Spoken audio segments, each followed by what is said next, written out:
ومن أحسن قولا ممن دعا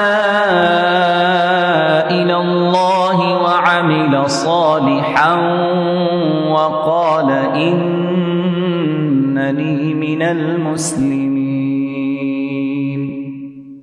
One of the turning points of human history actually began in February of 1071, literally 950 years ago.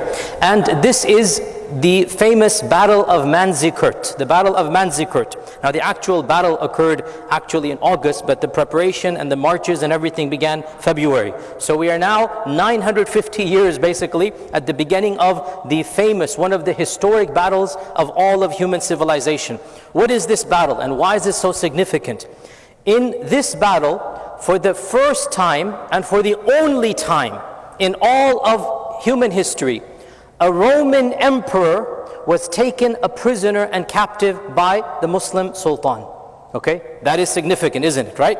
The Roman emperor, the emperor, was taken captive as a prisoner of war by our Sultan, Muslim Sultan. And obviously, it changed the course of history. And obviously our khatir is only a few minutes, but just a few points, and inshallah then you can look it up and benefit more. This battle took place between the rise of a new superpower. Right now it wasn't a superpower, it's called the Seljuk dynasty. Now because of the Turkish serials, everybody knows the Seljuk dynasty, okay? But the Seljuk dynasty was on the rise, and its sultan was at the time Alp Arslan. And Alp Arslan was the one who began the expansion out of Central Asia into what is now called Turkey, okay? After the Atrak, after the Turks. When they invaded, it wasn't called Turkey because the Turks came there, obviously. This is called Anatolia, okay? So they entered Anatolia, and the Roman emperor, his name was Romanos IV. The Roman emperor thought, yeah, you can expel easy, no big deal. So he gathered around 50,000, people, and Alp Arslan had probably around 25,000, half. And it's a very significant battle. So this is the battle in which the Seljuks will begin their ascent. And the victory of Manzikert basically paved the way for the Seljuks to become the superpower, and eventually for the Ottoman Empire to conquer which city? Constantinople. In which year? 1453. This is perhaps the most significant event in Western civilization, and definitely one of the most significant in Eastern, but that's maybe another day, we'll do that, 1453. Today we're doing the Battle of Manzikert, 1071. So Alp Arslan has around 25,000 people. The battle is taking place in a small city, a small village called Manzikert, which is still today in modern day Turkey. You can actually visit the city and you can see the plains where this battle occurred 950 years ago. Long story short, Alp Arslan was a military genius, and the strategy was so beautiful and yet so simple. He stationed his troops in the form of a crescent, not because the crescent is an Islamic shape, because it is a military tactic. He knew he had fewer people, so he became like the moon, the crescent.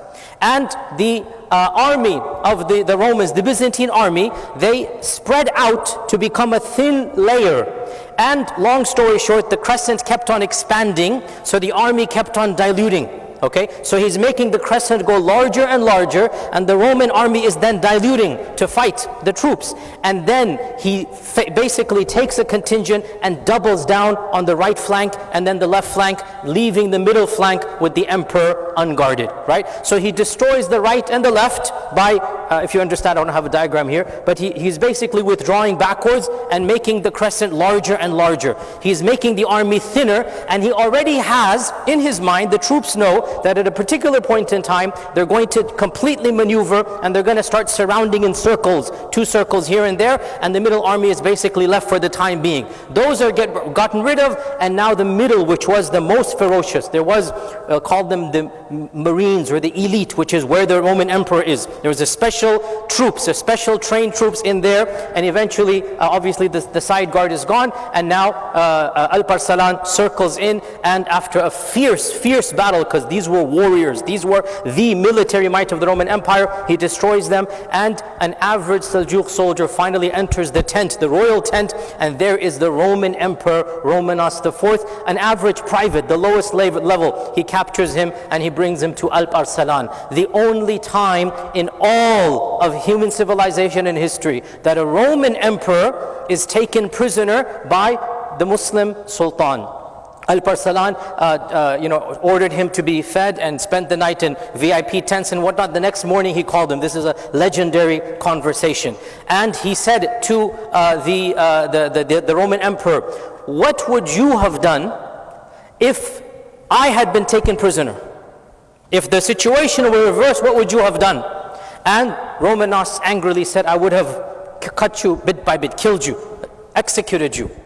And Alp-Arsalan said, "As for me, then our prophet Jesus has taught us to be merciful and kind."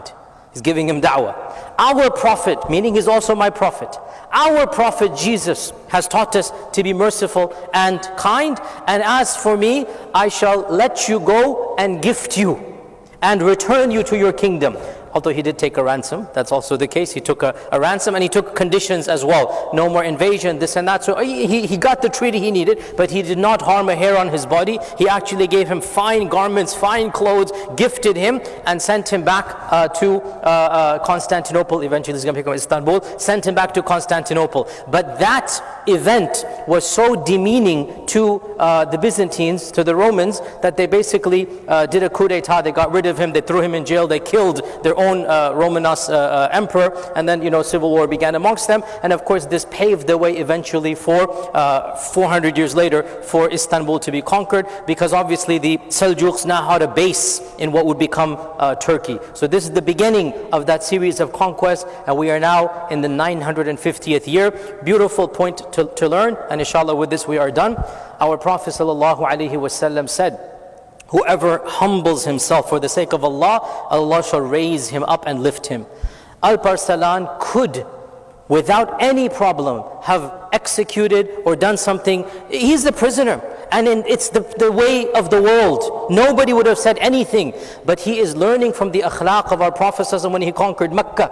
This is what exactly our Prophet ﷺ did. Go and you are free. And also Salah ad-Din Ayyubi, when he conquered Baytul Maqdis as well, the same thing. So these types of akhlaq, when you show them at times of strength, at times of power, Allah subhanahu wa ta'ala blesses. And that is exactly what happened, that eventually this dynasty was the founder of a massive dynasty that became one of the glories of Islam. Inshallah ta'ala, we'll continue another halaqah. Wassalamu alaikum wa rahmatullahi wa barakatuh.